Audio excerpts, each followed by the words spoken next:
Adventure of the Six Napoleons is a popular Sherlock Holmes short story by the British author Arthur Conan Doyle. It reveals a case where Holmes aids Scotland Yard in apprehending a mad vandal and murderer. During the case, Sherlock Holmes solves the mystery of what's inside the busts that the vandal is busting.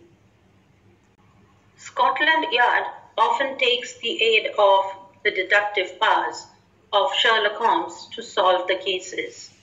So, Mr. Lestrade, the inspector of Scotland Yard, stops by Baker Street one evening where Holmes and Dr. Watson live. After a bit of mundane conversation, Holmes inquires about any case Mr. Lestrade is currently working. Mr. Lestrade is reluctant to speak about his current case because he feels that it is a strange madness. Up to that point, someone has broken into three different places and retrieved busts of Napoleon only to smash them.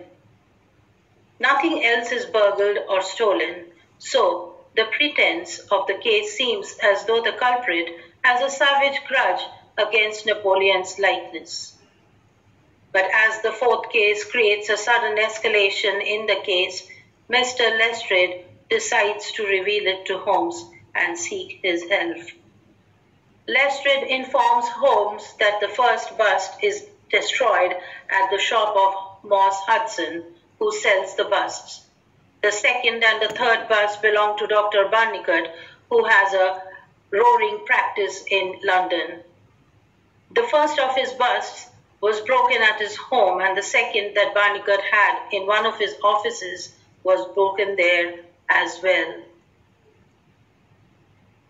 The morning after Lestrade's visit, Holmes wakes Watson up to tell him of the telegram he had received from Lestrade, beckoning them to 131 Pitt Street.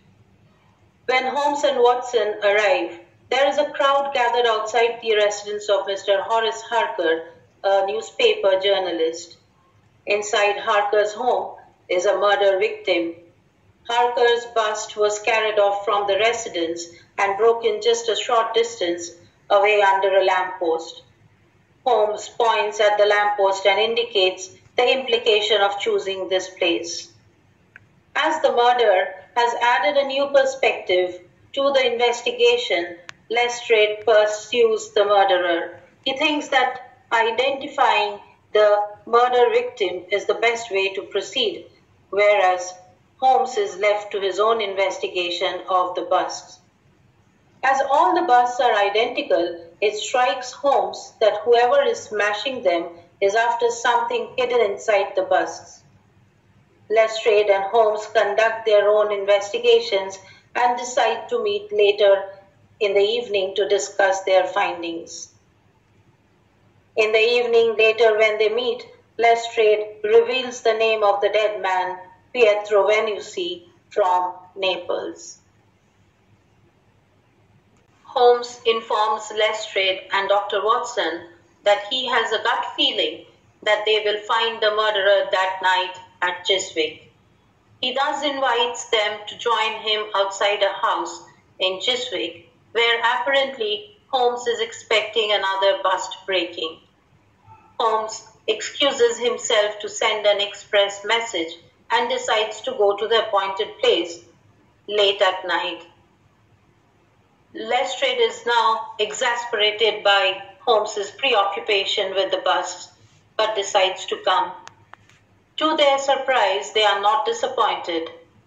Beppo shows up, enters the house, and comes back out of the window minutes later with a Napoleon bust, which he proceeds to shatter. He then examines the pieces carefully, quite unaware that Holmes and Lestrade are sneaking behind him. Holmes pounces on Beppo, and Lestrade and Watson have him in handcuffs.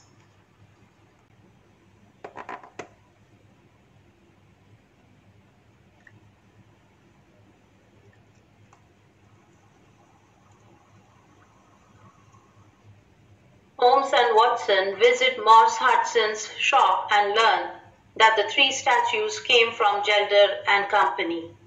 Hudson recognizes the man in the photograph as Beppo, an Italian sculptor who used to work at the shop.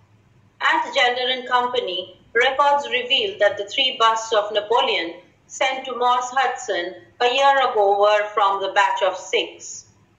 The other 3 were sold to Harding Brothers. The busts are made from 2 halves of plaster of Paris, put together and set out on a table to dry afterwards. The manager then recognizes Beppo, a former employee.